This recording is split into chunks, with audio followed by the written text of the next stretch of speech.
த viral Biscoff cheese cake தான் நம்ம பண்ண போகிறோம். அதுக்கு வந்து 2 பேக்கெட் ஆஃப் நான் பிஸ்காஃப் எடுத்து அதை க்ரஷ் பண்ணிக்கிட்டேன்.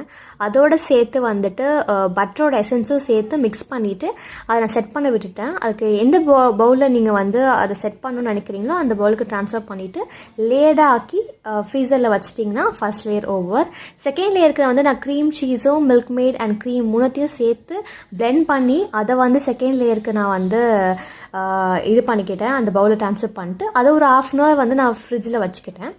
அண்ட் தேர்ட் லேயருக்கு நான் வந்து ஆல்ரெடி பிஸ்காஃப் கொஞ்சம் சேவ் பண்ணி வச்சுருந்தேன். அதை வந்து நான் கொஞ்சம் வந்து என்ன சொல்ல வர்றது மேலே ஸ்ப்ரெட் பண்ணி இன்னொரு தேர்ட் லேயர் ஆக்கிட்டேன். அதுக்கு மேலே வந்து சைட் பை சைடே வந்து சாக்லேட்டை வந்து மெல்ட் பண்ணேன்.